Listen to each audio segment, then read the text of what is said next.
Well, hey everybody, and welcome to The Conversation. We are so glad that you've taken the time to join us this month, as well as every month as we release content to you, great conversations with great people right here on capitalcommunity.tv or on your favorite podcast platform. I want to say this podcast is brought to you by Capital Community Church. Today on the podcast, we are very excited to have Barron Longstreth with us.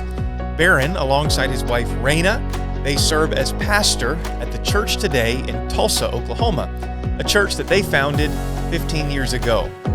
They are parents to 3 boys, and I just want to say that we thoroughly enjoyed our time together when they were with us recently in Fredericton. Barron, he is an avid reader, and he is somebody who works diligently to craft a healthy church culture, both of which he talks about in the episode today. Beyond that, he shares his personal faith journey and call to ministry. He talks about personal growth and spiritual development. He also talks about those early years of the church today and how that compares to this current season, as well as much, much more. So again, thank you for joining us on the episode today. Our prayer is that it is a blessing to you, and without further delay, enjoy the conversation.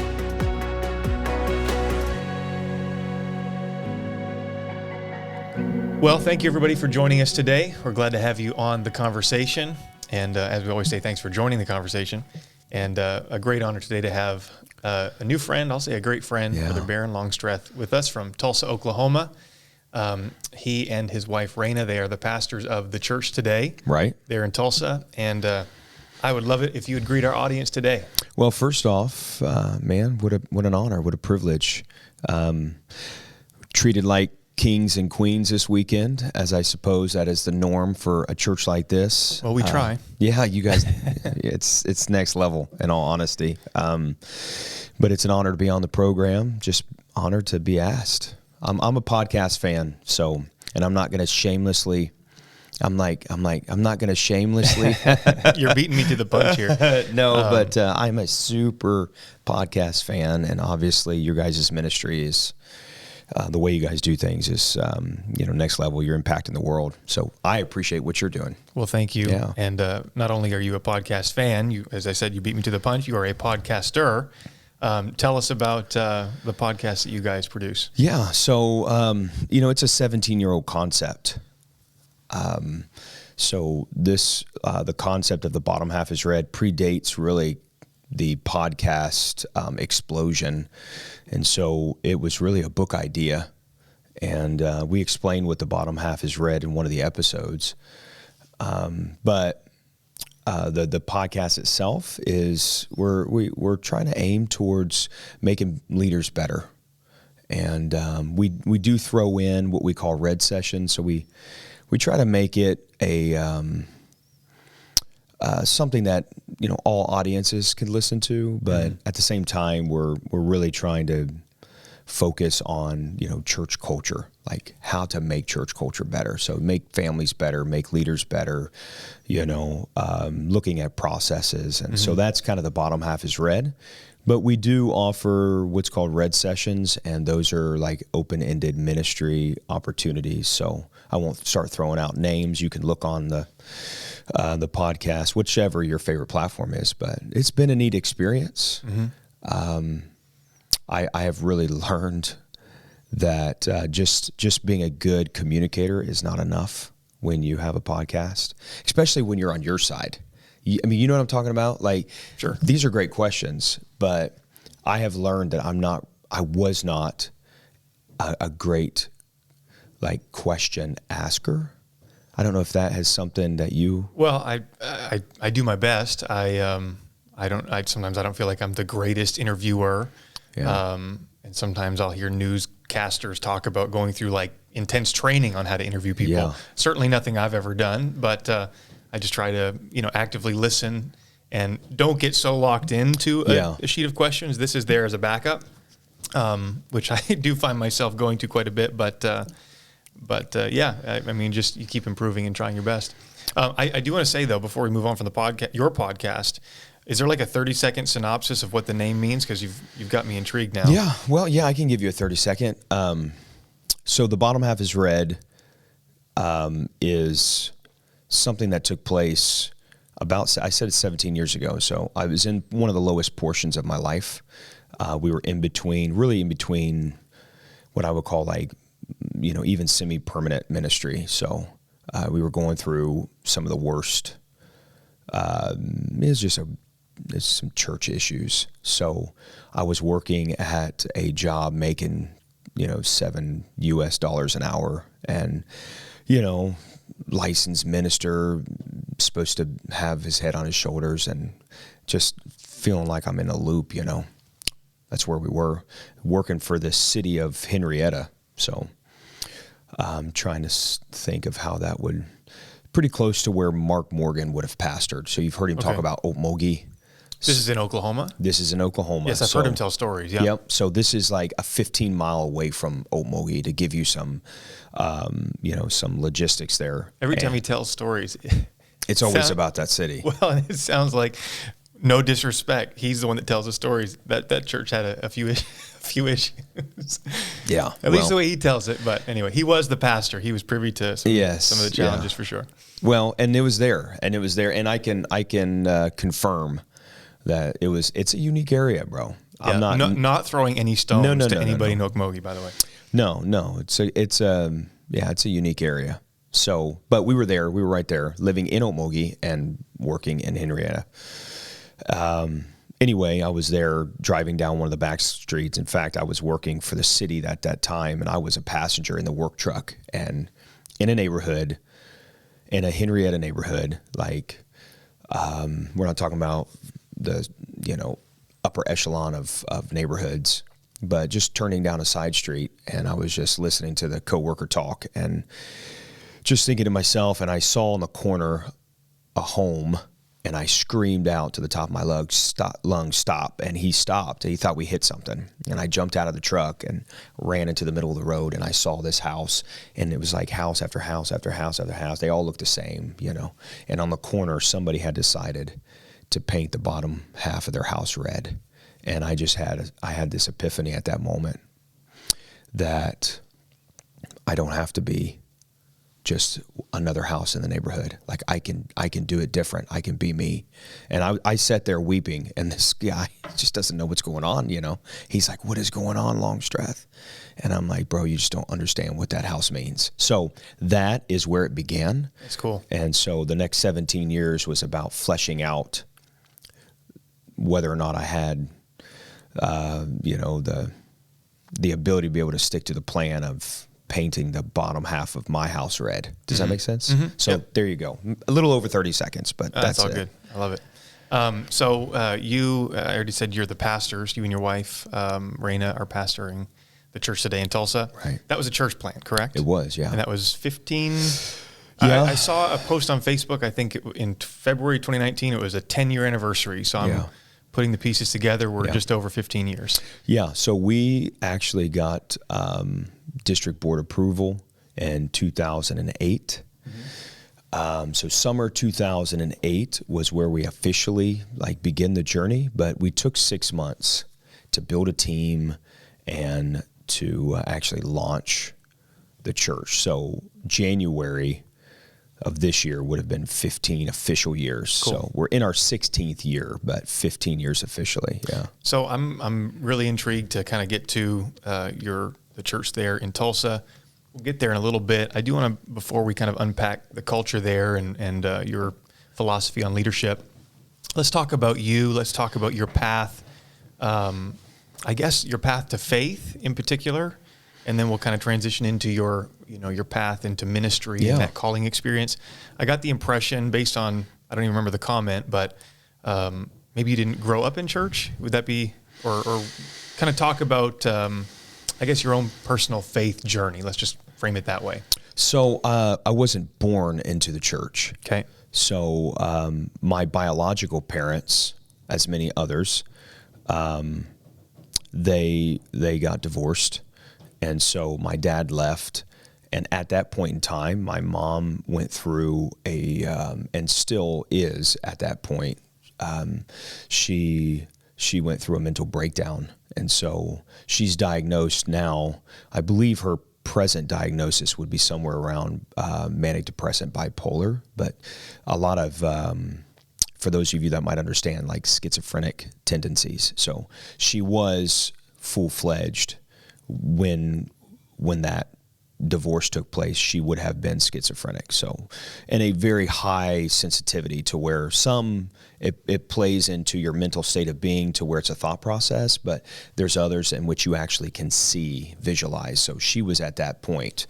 And so when that took place, we were actually in Texas. So fast forward a year of us living in Texas, our journey went back to Cincinnati. It's just kind of a God thing. And when we were there, she tried to hold the fort together, but just was unable. And so my aunt and uncle, in which I would not have had a recollection of them at that time. I was 7, turning 8, when we went back to Cincinnati, which is where I'm from. And then they adopted my sister, myself, and my brother. So I'm a middle child there biologically. And so my aunt and uncle adopted us when I was 8 years old. Wow. And so all of that trauma was what actually introduced me to the church.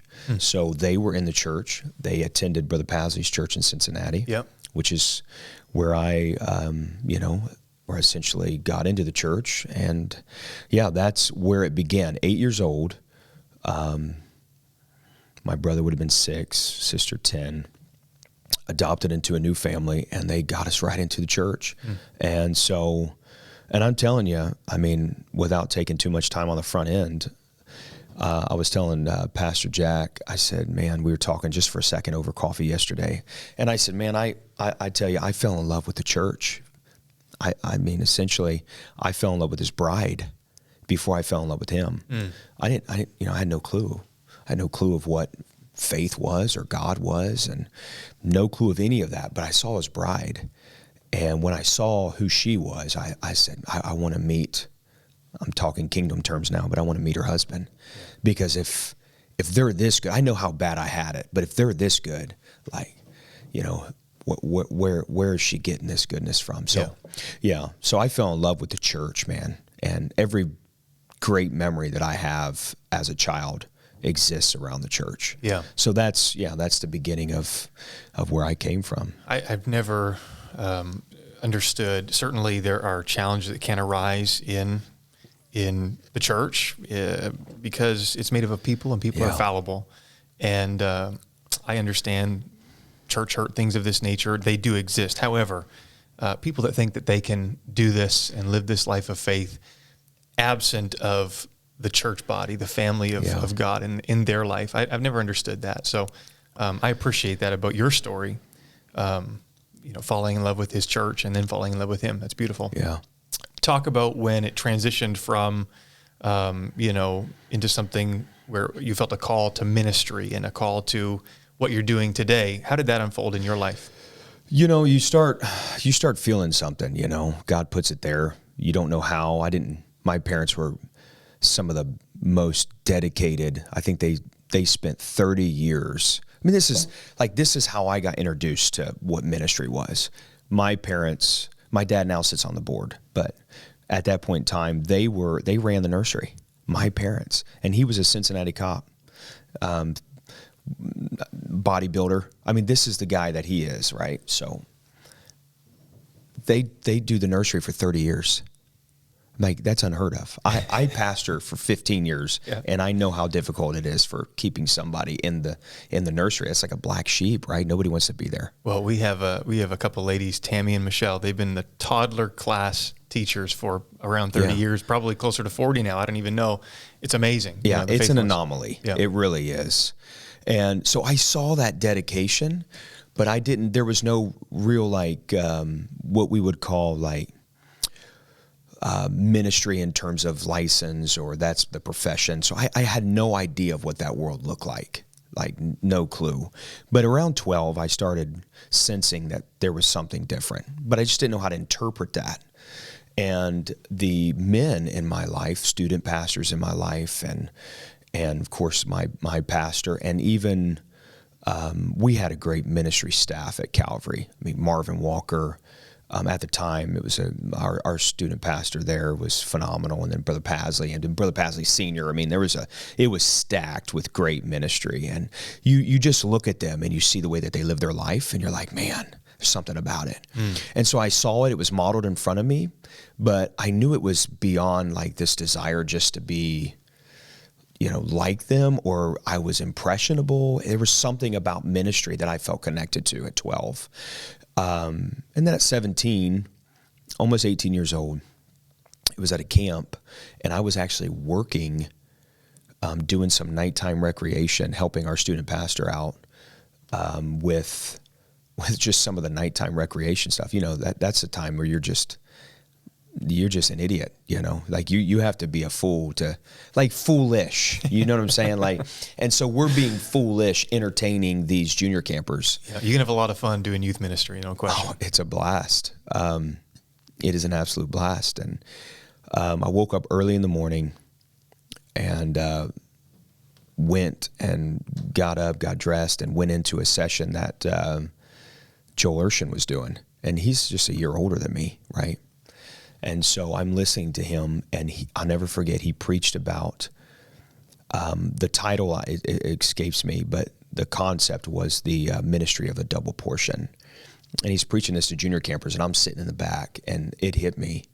And I laid down at that Ohio campground, and they closed the doors behind me. They left me there. And it was, I don't know, probably 2 or 3 hours I was on the ground, and I knew that the Holy Ghost was dealing with me about ministry. So there became like it solidified, like, okay, this is who you are. So now what to do next? And then, so IBC became the desire. And then I did to IBC, and that's where I met my wife. That's amazing. So that was the next step, and to the next step. Leaders pouring into you, again, kind of the body of Christ and the church, the importance that entity plays in all of our progression is so important. Youth pastors that saw it in you and poured into you in leadership. And you mentioned Joel Urshan's 1 year older than you. You're like 28, right? Yeah, exactly. Exactly. So he's 29 right now. Okay. How old are you? I should ask. Be 45 this year. 45. Okay. Yeah. Very good. You look younger than that. I'm sure you get that a lot. Thank God. I do. It's genetic, I promise. And water. Yeah, I was listening to you preach at a church. You said, I'm 28 and change, and the change is none of your business. So thank you for disclosing that today. Exactly. Let's kind of transition a little bit into personal growth and how, as a leader, you're a pastor. Obviously, it's very important to invest in yourself, to let there be inflow, because you're constantly pouring out into the lives of others. So how do you do that? What are some best practices? Books you're reading, podcasts, et cetera, but kind of walk us through that in your own personal life.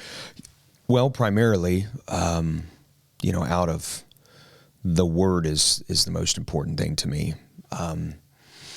But how I study the word is like, I think we all have our own little styles, right? So things that help us. I have discovered that I love, like I literally love Bibles. And so it keeps me passionate. So I find one that I love. I love to touch it. I love the way the pages feel in it. And so how I read the Bible. So I'll buy a Bible, and I realize that Bible, to me, that specific Bible has a shelf life. And so then I'll put it up, and then I'll purchase another one. And so this particular one is in its 4th year. And I know it's in its 4th year because the first year I use a black pen. The second year I use a highlighter. The third year I use a blue pen. And the 4th year I use a red ink. And so I can tell you when that cool. Personal inspiration hit me, because I signed what year I got the Bible, and then I know. And so obviously the word is most important to me. And then, second, the thing that I do is obviously, you spend a lot of time with the Lord, and you just be in his presence. I love the concept of a prayer time, but I think things have to go beyond that. I think the development of prayer life is critical, and how you hear God, because he doesn't speak in terms of a 60-minute segment. He speaks to us throughout the day. So And I think that you have to be very mindful, which is the reason why I think the Word has to be the filter of everything, right? So without trying to get preachy, you have to filter everything through the Word, because feeling can get in the way. Mm-hmm. And you can be very, very led astray by what we feel, and it's very dangerous. Well, the Lord still speaks. I think it was maybe Jeff Arnold that was preaching this one time. He said, the Lord will speak to you, but he's never going to speak in contradiction to that. So everything has to be, right, filtered through the foundation of the Word of God, for sure. Exactly. So the Word primarily, and then obviously, your spiritual foundations, which you just can't get away from. But man, I am a book junkie.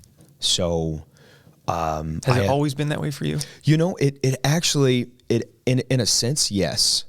I have always loved to read. So I grew up when our first system was Nintendo. Our second, we got a 64, and that's where we stayed. You skipped over Sega Genesis. Yeah, we never did have a Sega. That's unfortunate. Yeah. No, we went straight into Nintendo, to the Nintendo 64. Was it? Back in the, oh, yeah.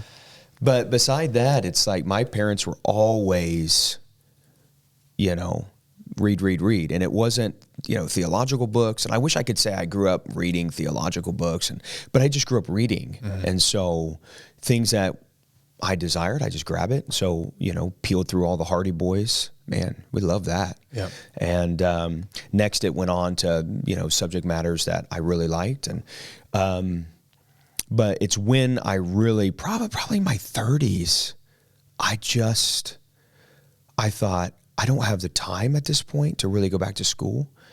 And I say that, and you got guys out there that are like, triple PhDs and pastoring 7 churches and, writing 4 books a month. I don't know how they do it, but I know, to me, I have that inability to be able to do 2 things great at once. Sure. I have to just get it and do it. And with the building of the church, and at that time we were building another campus, so we had 2 going on at one time. And because I had some online schooling, I did that for a couple of years, and I thought to myself, I'm chasing there's no disrespect. I want this, but I felt at that time I was chasing a certificate. Mm-hmm.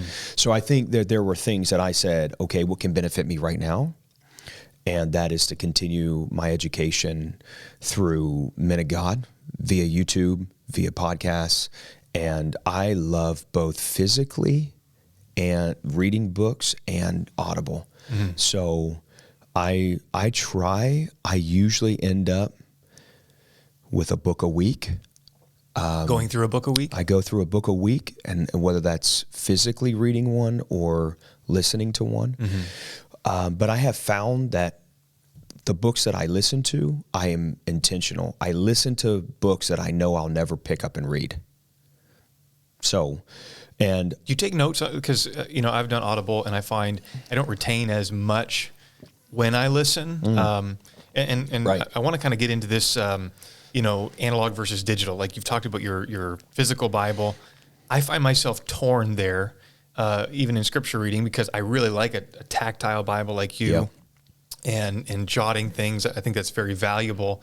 But then the other side of me is digital is very easy to search, and it's very accessible everywhere. So like I find there's obviously pros and cons to both, and I find myself torn so often. Yeah. Same with Audible versus a book. There's benefits to physically opening a book versus just listening.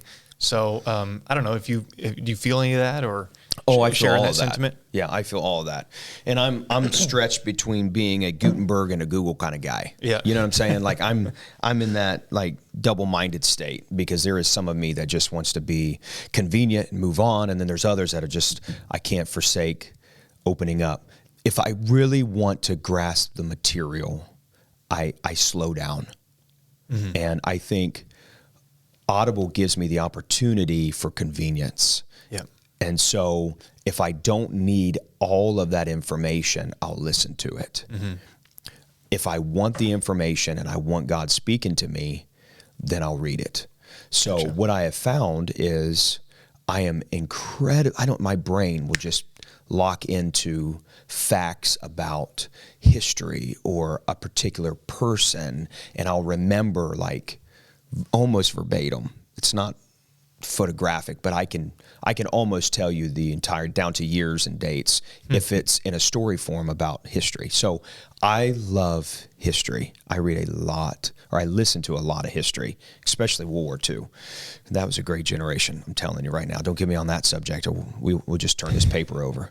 But it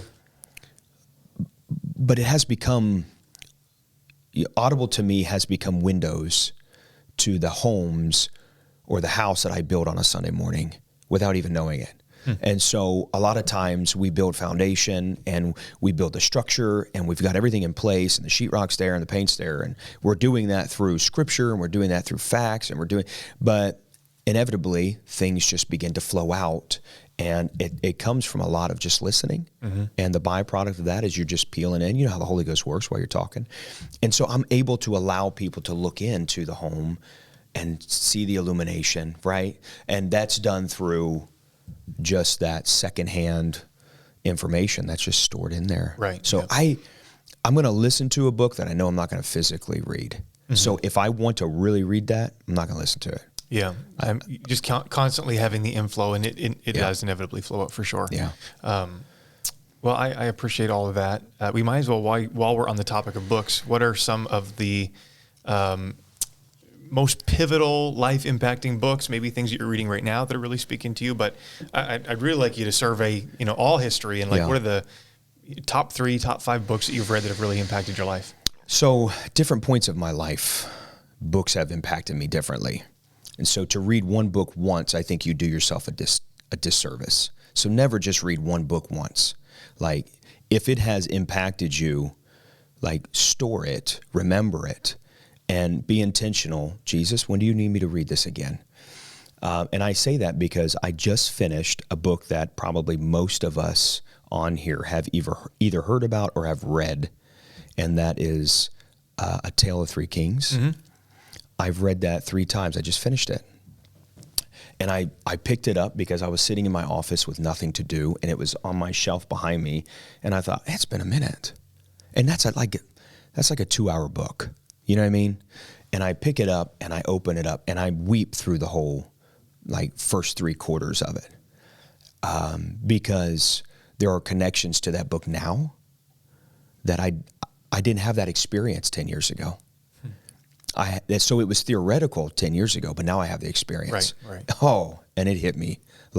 It ministered to me in a way, because now, as a leader of leaders now, a leader of churches, not one, but multiple. And so it has really, for instance, I was in the running stage 10 years ago, like the pressing, where David was, just being pressed upon. And that was my 10 to 12 years ago. Just knowing that you have an anointing, but understanding that you can't. Now I'm sitting in the place where David sat on the throne. And so I asked myself, as I was the running David, how much Saul do I have in me? And now I ask myself, now as I'm sitting on the throne, Barron, how much Saul do you really have in you? You know what I mean? And so the challenge is like, check off material. I read it. As opposed to taking a book and saying, not only have I read it, but has it read me? Sure. Like, does it read and does it change and does it affect? So Gene Edwards, get his, I wouldn't call it his trilogy, but get his triple pack. He's the Prisoner in the Third Cell. Was that him as well? And then the Divine Romance. I've never read that one. Bro, get all 3. They sell them all in one. Okay. I've read the other 2. So I just bought all 3. And those are books that I'm going to ensure that at different times in my life, because I need to be evaluated. So those have highly impacted me. A book that I read, I listen to every year, every single year since it has come out. I listen to it. So I travel back from Tulsa to Cincinnati to see my family. And I listen to that book every trip. So it has become that staple, and that's The Boys in the Boat. Okay. I don't know if there has been a history book out there that has affected me more as a leader. And if you haven't read it, I'm telling you, bro, there's so much in there. Is that a wartime book? It is a book written about the 1936, so it takes you back to like 1932 or 1930, somewhere around there, Washington rowing team and how they came together in the northwestern area, and these sons of loggers and fishermen came together to battle against Germany's finest in what we would call the most famous Olympics, the 1936 Berlin Olympics.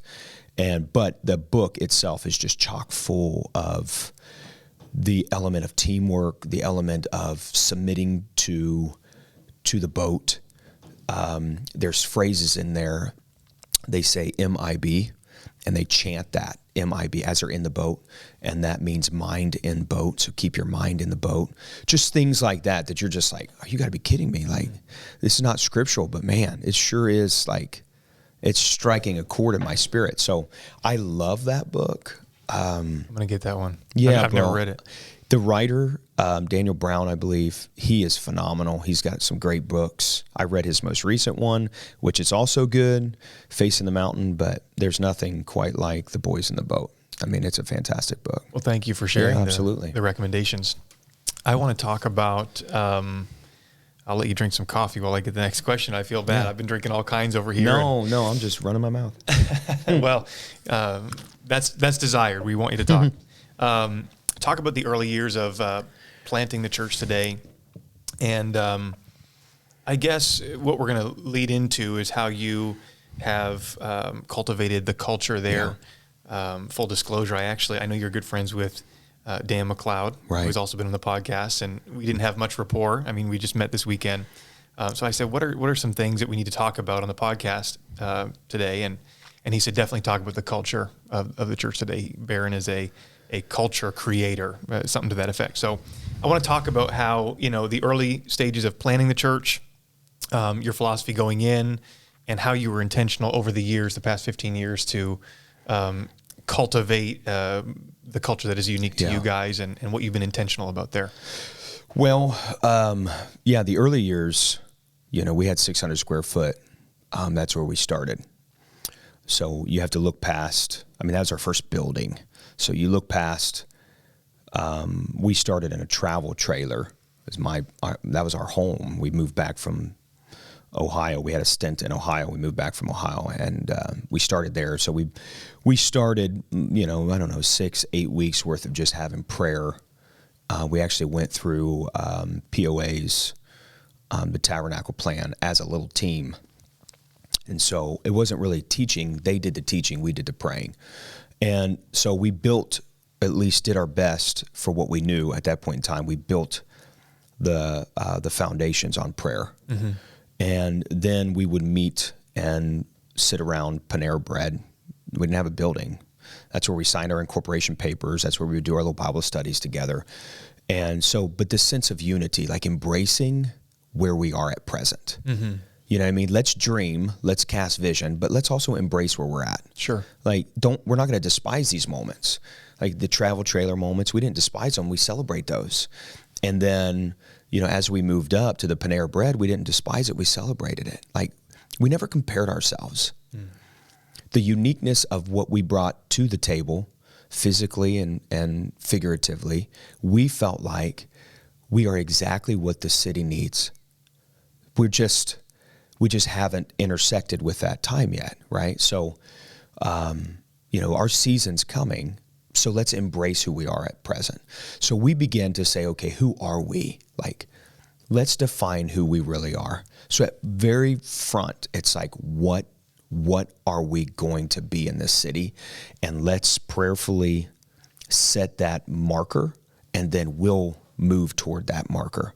So culture to us, and you have to be careful because culture can be seen in like 3 different ways. You can peel the layers back.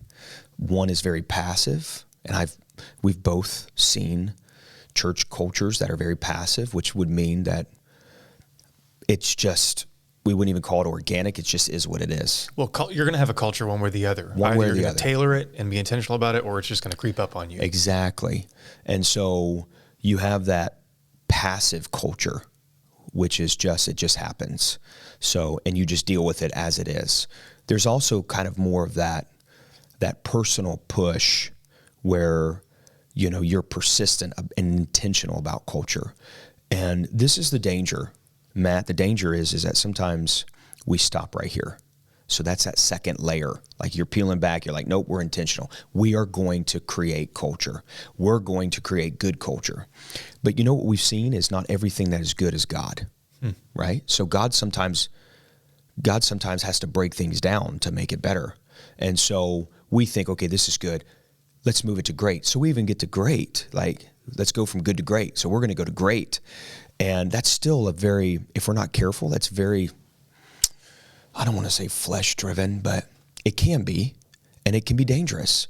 And so if you're looking at culture, you have to go beyond that, peel it back a little bit more, and let's get to what we would see as a partnership.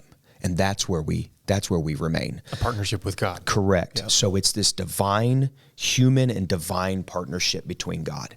And that is saying, okay, we're not going to be passive. We have to be intentional, but we're going to take it past just being intentional, right? And we're going to take it to saying, okay, Jesus, where do you need us? What do you want us to do? And this helps become a filter. So I'm going to leave here and we're going to fly back.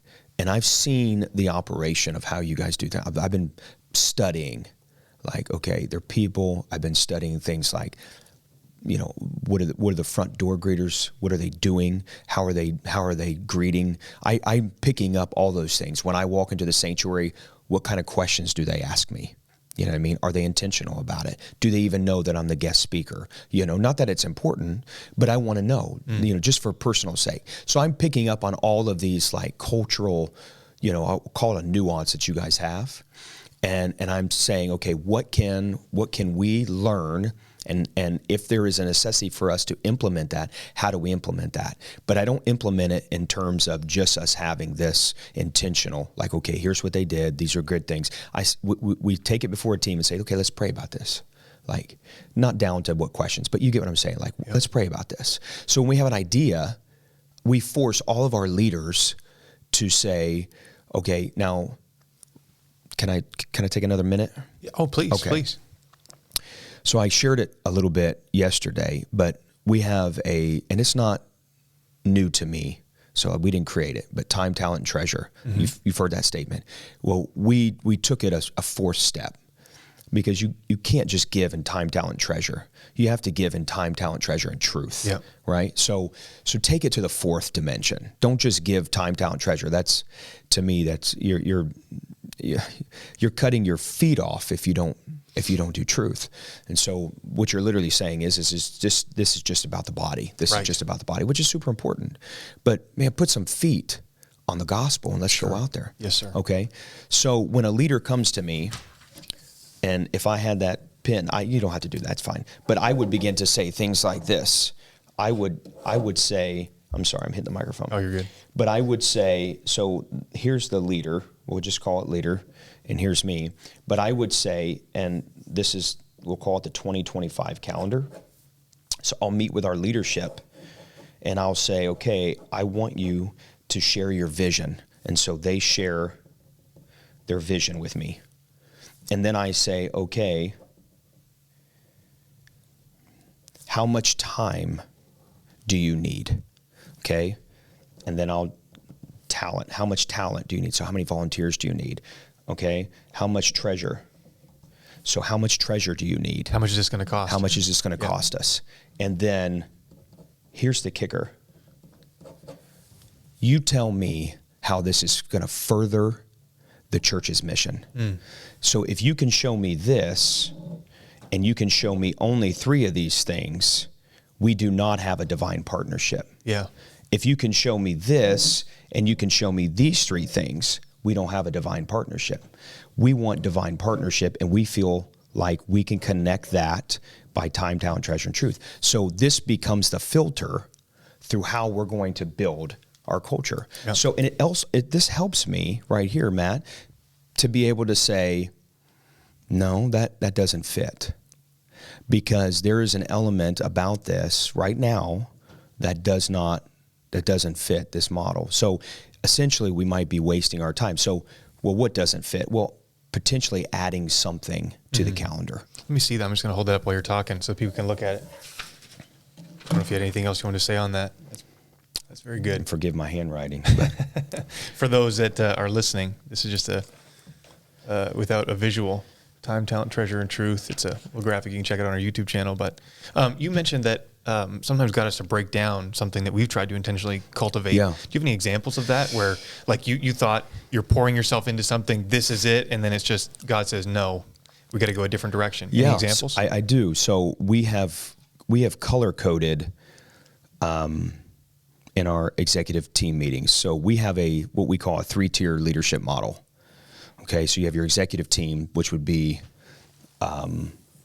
we never say the highest, but would be the top. So your executive team is the top. Then you have your team leaders. Okay, then, and this is where I get into trouble with other churches, is we don't refer, okay, because language matters. Sure. So if you can start, so for instance, we do not use the term guests. It doesn't exist in our church. Like if you asked anybody in our church how many guests they brought, they know what I mean, but they would be wondering why I'm asking that. So our language is you're not a visitor, you're not a guest, because a guest has a shelf life. A guest needs to leave when the lights are turned off, right? Because you don't sleep here, you don't exist here, you don't dwell here. When visitors even worse, because visitors way worse. The mindset there is you're coming, but you're not. You're going to leave and not come back. We're family, but you're not. Yeah, exactly. So we, without trying to press our own cultural ideologies on anybody else, we utilize the term friends. So I like that. So Very it's good. well beyond an acquaintance. It's a friend. You're a friend, and a friend loveth at all times. The idea that now we're together, so you can consider yourself a friend. So language matters, right? And so we don't use the term. We might say volunteer for our online stuff, but if it's in-house, when we say we have a leadership investment weekend, I expect every single volunteer to be there. So, and any given Sunday, we'll have 120 leaders. And I have had discussions with other pastors, and well, they're not leading. And I said, well, are they influencing your culture? Well, yeah, but they're not leading. Well, they sure are. Yeah. They are leading your vision. They are leading your execution. Treat them the way that if you treat them the way that they want to be, or treat them the way that you envision them being, and watch what they become. Use different language. Yeah. You're a leader. Right. So you know what I say? Some of the kids that are serving, I'm like, hey, I want you to know something. You are a leader in this church. Yeah. You are a leader. You are leading your youth group. When I pray over them in the altars, I'm telling them, hey, you are a leader. God has his hand over your life. You are leading in that student ministry. I tell some of our kids, hey, we don't do that. Do you know why we don't do that? Because we're leaders. Yeah. We're either leaders now or future leaders. Right. Right? So we're trying not to cheapen the term. So my desire is not to say. You're calling them up. I'm pulling them up. Right. And so we're very intentional about how we move. In our executive team, now this right here is not the best to mid down. This is a requirement. So you can be an entry level leader. There is a different requirement the more you go up. Sure. So this doesn't mean that you're more important. This means that you're more responsible. Right. So that's all that means. So, but we'll have an executive meeting and we'll color code and we'll say what doesn't work, like what is not working right now, and we have different systems. Red is dead, right. So green means go. This is a go. Yellow is like we need to put this before the Lord, and red is dead. And there have been a lot of things that we've looked at and say, man, these were great for a time, But I tell you what I refuse to do is I refuse to put up on a pedestal some brass snake and keep it 700 years later, and everybody's looking at it and say, what is that thing? Right. Somebody's got to look at that thing and say, that's Nehushtan. Right. That's just a brass thing. It doesn't exist. So it's our responsibility to allow God to say, hey, that might have worked, but that no longer is appropriate for the way that your church is operating or where your church is going. So we ask our people, do not marry a ministry, because if you marry anything, you're going to end up in divorce when God takes it. Wow. And that is emotionally devastating. Right. So leaders don't marry your positions, because if God takes you, you're going to be devastated. It's going to emotionally leave you, and that can lead to spiritually and physically, and you know how that works out. So sometimes you just got to let God say it's dead. It was great. And there have been things that I've cast vision for and that have been very effective, and God says, okay, I'm done with it. Yeah. And unless you give him the opportunity, you're going to keep pushing because it was great. Well, and I love the example of the brass snake because, it was an effective method of salvation at one point. It's not to say that it didn't work in its time, but keeping it around, not only was it just something that was a relic, but it also became a stumbling block. It became an idol that they worshiped, and it had to go. It had to go. And I appreciate that about, I love Hezekiah, studying his life, and that even that one decision is intriguing to me. So it's a great example. Let's, anything else you want to say on church culture? Evaluate it. To all the leaders out there, even ministry leaders, evaluate it. Don't be afraid. My wife and I did this, and it's an episode in our podcast, and the episode's called Trash Cans, and it's one of the most listened to episodes that we have. And we named it that specifically, and, obviously you want some marketing things as well, but it really became a time in our church where we started saying there's a lot of things that have not been evaluated in a while. And I'll give you an example. If you came to my house, you would probably know what parts of the borders were a little dusty, where there were little nicks in the wall. You might see a picture that is a little crooked, or the glass that my Labradoodle has pressed his nose against and it's a little smudged. If I walked into my house, I would be making sure that, the floor was picked up, the couch looked nice, the dishes were done. We're going to notice different things. Sure. We're going to evaluate it differently. Okay. I'm going to notice the things in your house. We have a tendency to overlook things that we have normalized. And that a guest or somebody new would see immediately. Correct. So they walk in and they're not greeted. Well, the reason they're not greeted is because the greeter is going and getting toilet tissue or whatever. You know what I'm saying? Yep. So he's going to get paper towels because somebody spilled something in the hallway and you don't want anybody to slip. So such an important task. But when a friend walks in, there's nobody at the door. You get what I'm saying? Yeah. So we have a tendency to overlook the areas, or if we're holy huddled, that's what we call it, a holy huddle. And if we're holy huddled talking about the latest hockey scores or whatever, hey, you got to see this bass that I caught and, look at the pics, and somebody walks in, or even deeper down into the service, the way that whatever, somebody was prayed for, or you can name anything in your church culture that you think could slip by somebody. Yep. We have to be careful. We can't monitor and be perfect, and that's not an apostolic church. We have to make room for the Spirit to move. Mm-hmm. But the greatest need in organized business right now for a newcomer, for a consumer, the greatest need is safety. It's not friends, it's not friendship, it's not nice, it's not polite, it is safety. People are looking for safety. So when they walk in, I'll give you for an example. When you walk into a restaurant and the food's terrible or the service is terrible, I don't feel like this is something that I like. I'm not going to say I feel unsafe, but yeah, why would I waste my money? So it has the same emotional connection as something that is negative in your life. So it's a little bit of an unsafe experience. They're not coming back. Right. And so we have to be careful when we walk into our churches to just expect people to work through what we have normalized.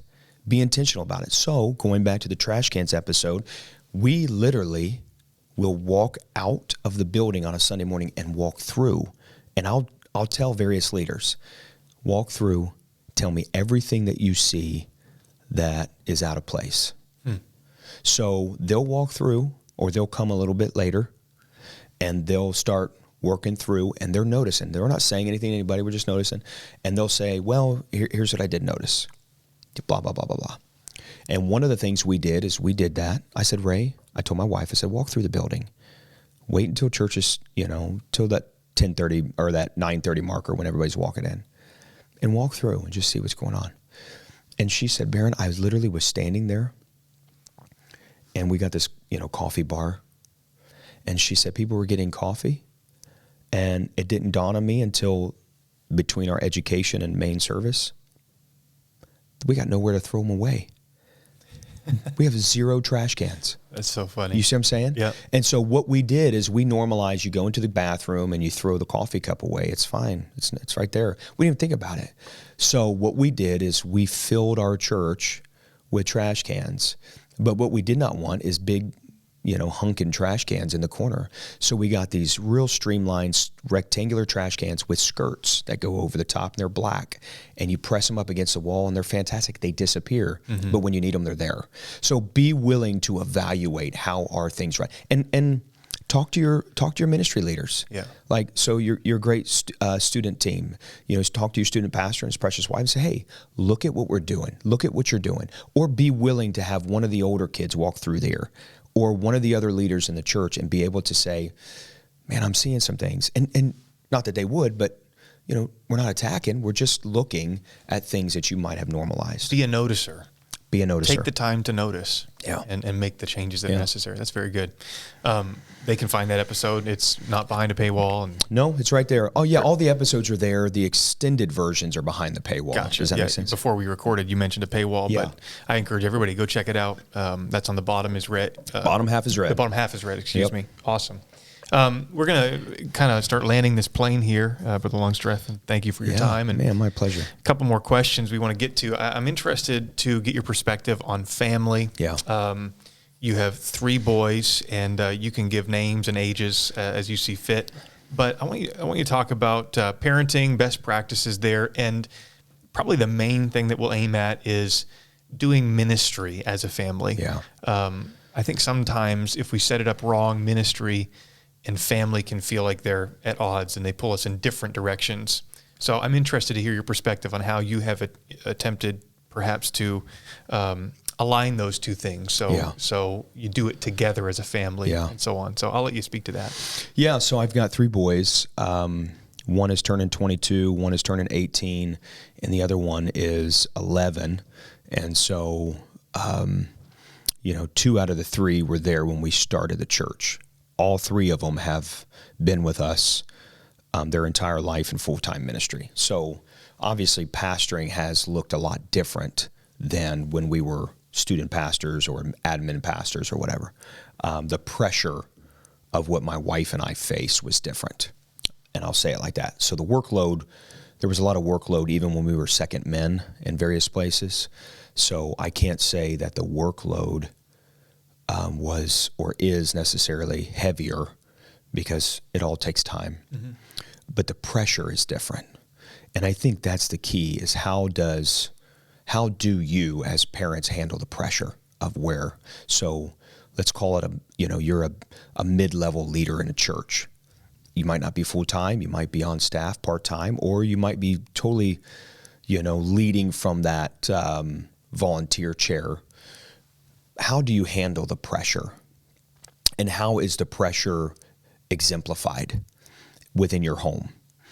So my wife and I determined when our kids were really, really little that we would never bring a problem into our home. Never. So whenever there is a church issue, and there are always church issues, You said it, people. We're in the people business. Right. We're imperfect. People are imperfect, and we just sometimes our imperfection collides, and Sure. it creates some ripple effects. But we'll take a walk, we'll take a drive, we'll take a date night intentionally. Sometimes it's nothing more than going down and getting an ice cream or whatever. But it's not like this isn't time. We have our specific times where we exit the operation of ministry, whether that's a day or whether that's, for a week of vacation or whatever. But we are very intentional not to bring the problem or the spirit of that problem into our home. And so my kids never had the opportunity to be affected directly. Now, there were times in which I was underneath that pressure, and there is the byproduct of that. So they could maybe feel the challenge of it by proxy, but. And I never, ever talked about any negative thing to our kids, ever. When we went into more of a full-time role as pastors, and that took about 6-7 years, I was bivocational. I got really, really sick, got shingles at 30. Really? I was working 60, 70 hours starting this church. We had another church at that time starting, and so I felt the pressure. I was super sick, and my body was responding to that. Do you think that was stress related? It was 100%. Degree? Went to the doctor, and she said, Barron, you could do one or two, but you can't do both. So I had to make an exit out of there, and that was difficult for our family because finances. Yeah. You go from here to here again. So you start here, you get to here, and then you get to here, and you go back to here, and it was tough. So it's like a $40,000 swing. Wow. And so it was very difficult. But what we did is we never talked about it. And I never said, can you believe it, or whatever. We never used a dinner table. We never even used, the inner chambers. Hey, they're in their room. We could talk about it. We don't bring that spirit of that issue into our home. And so we're big walkers, and we'll walk around the neighborhood and we'll air it out, and we'll come to a conclusion, and here's how we're going to pray. But what we did do is we included our kids in our prayer life. Hey, we want you to help us pray for the church, and that's the burden of the church began to be theirs as well. We wanted to share the burden, but not the issues with them at their age. Yeah. And one of the things that we did to get them really thinking in terms of ministry and investment in the church is we never pressured them to, and my oldest son is our student pastor now. Okay. So his wife graduated from Urshan. He this year is graduating from Urshan. And so here in just a couple weeks. So, what a phenomenal thing it has been to watch him come full swing back around. It's got to be rewarding as a dad. It's so rewarding. But I never called him a preacher. I never told him that he had to minister. I never told him. I always shared the journey. Hey, you want to go with me? Yep. Hey, you want to do this? And obviously, he's going to face the challenges, and he has faced some challenges. But I tell you, every time that we got any kind of a bonus, any kind of a kickback, family walk up to us and, hey, you want to be a blessing to your family? Here's, whatever, a couple $100 or, a gift card to a restaurant. We would share that with our kids. And we would say, look what the church is providing for you. Wow. Look what the church. And so when they send us on a vacation, I would say, or Ray would say, hey, we're only able to go on a vacation because the people are sacrificing for us to go. We never said, hey, we deserve this. We always said, hey, the people are paying. They're paying your way. That's amazing. Yep. And so I wanted, and so did my wife, and she's super intentional about it. We wanted them to see the church as, obviously the Lord, but the church as providing. Here's the means. So, but we don't have a lot. I know, but what we do have, man, those families sacrifice for you. Yeah. And I wanted them, and she did too, we wanted them to see ministry is beautiful. Yeah. Serving is messy sometimes, but man, so worth it, so rewarding. And then you include them. Just include your kids. Yep. Do the journey with them. I'm sorry? Do the journey with them. Do the journey with them and share the good things. There's enough bad out there. Don't worry about it. Like, you can embrace it. You don't have to share it with your kids. I've been a part of families where their kids know exactly what's going on in the church. And I'm like, and it doesn't seem like they're affected, but I just never wanted my kids to see or feel or sense that. Yep. And yes, hey, we're going through some things right now. Let's pray together. Yeah. Let's pray. Let's ask God. But, Sister Susie is blah, blah, blah. There's no need for that, And so we got them involved at their own pace. There was a time in my second boy, his life, he just was not, he didn't even want to dress up for church. It's not that he didn't want to go. All his friends were there, but any extracurricular stuff, I don't want to go. Okay.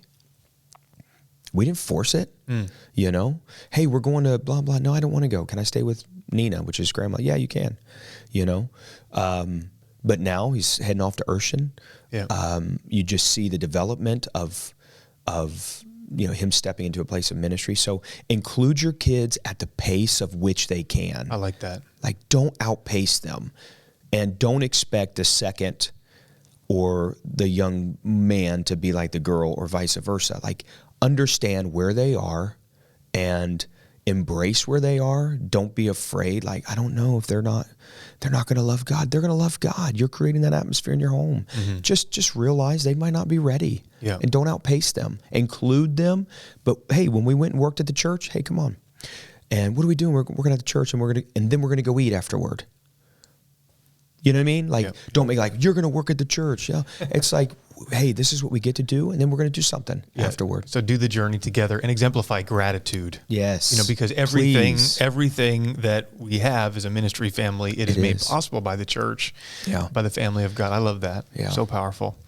Well, again, thank you so much for your time today, and I appreciate you sharing your insight, sharing your time with us, and kind of the way that I like to land these interviews is by giving our guests the final word. So the last voice that our audience will hear today is yours, Barron. But I'm wondering if there's any particular message, something that the Lord has been kind of working over in your spirit in this season of time, that maybe when you have the chance to share it with the church or to share it with other leaders or share it with other saints, what is that one thing? And I'll let you share, an encouraging word or a challenging admonition to our audience today.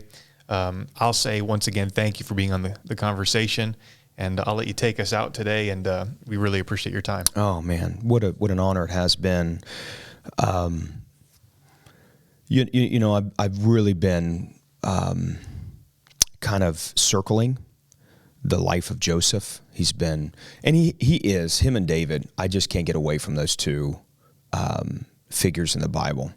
But Joseph, for me right now, and at certain periods of time, it seems like he pops up to the surface more, and he's there. We talked a little bit about it yesterday without intention, but he's just there. But there are 6 periods in Joseph's life. I call them 6 levels. 6 levels of Joseph's life.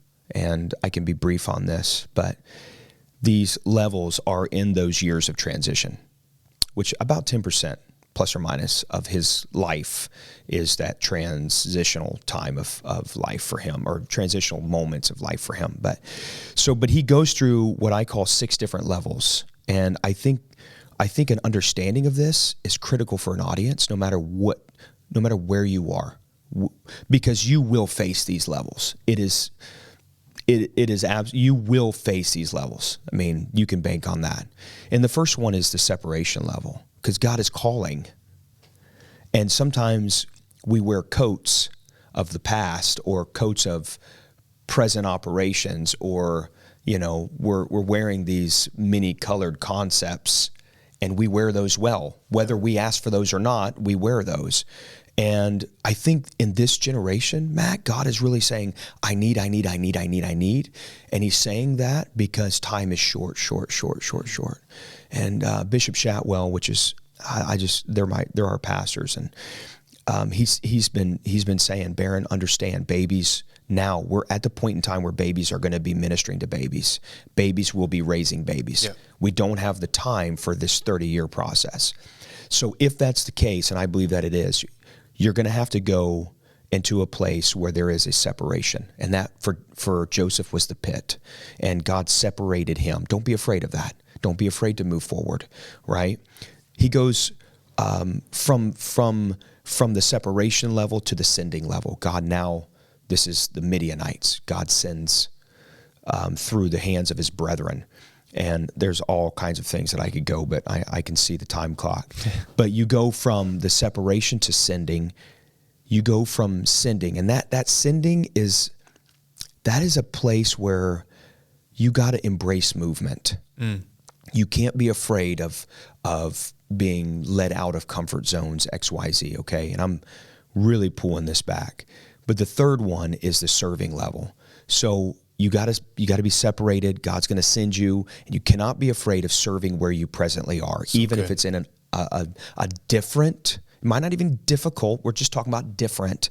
But in that place, God is going to infuse inside of you integrity. He's going to really stretch you. This is where God is going to formulate you as a leader, because there's another level. And that fourth level is the sculpting level. And for Joseph, that sculpting level happened in the prison. Yeah. And that's where maturity, humility, this unanticipated time of Joseph's life where God said, I'm going to see how devoted you are. And these are levels that we don't like, but they're critical. And they're critical because this is not the top. This is not the zenith, if you would, of Joseph's transitional time. Joseph has to go from the serving, the sculpting, and then he goes to this place. And we often stop right here, Matt. This is the successful level. This is a time in Joseph's life where now he's trusted. He's never been trusted. Not this fully. He's trusted to a point, but you could say, well, he was trusted in Potiphar's house. Well, he wasn't, because Potiphar said, get him away from here, throw him. Right. So he's not trusted fully. Now he's trusted, right? Now he's empowered. Now he has an opportunity for delegation, and God wants to know, where are you serving and how do you lead at this level? But that's not the highest level. And here's what I'm going to leave with your audience today. The highest level of this transitional time is what happens in Joseph's own house. So God takes Joseph on a journey from his father's house to his own house. And here's the dream is in a house, and the fulfillment of the dream doesn't happen in Pharaoh's court. It happens in his own house, because it's at his own house that his brothers come. It's at his own house that they begin to bow down before him. And the fulfillment of the dream happens right here in his own house. And the highest level of Joseph's transitional time is the level of submission. He has to be willing to be able to say, you did not, it was God. You thought it was you, but it wasn't you, it was God. And so if I can make it through these various levels and not stop at a place of just success, but Joseph's true success is not him being able to gather the barns and the grain and all that. His true success is being able to say, I have stayed true to the journey all the way until the fulfillment of the dream happened. So when God gives something, stay on that journey until you can be able to say, I have fully submitted to that plan. And that plan, revelation, relationship, reconciliation, and purpose happens. So stay on the journey, guys, because I'm telling you right now, there is a fulfillment of time that will be coming. Beautiful. Amen. Thank you so much, bro. Thanks again for tuning in to The Conversation. If you enjoyed today's episode, be sure to rate and review this podcast, share this episode with a friend, and subscribe for future content. This podcast is produced by Capital Community Church in Fredericton, New Brunswick. If you're in the area, we would love to have you for one of our weekly services. For service times and more information, please check out capitalcommunity.ca. We look forward to seeing you again next month on The Conversation.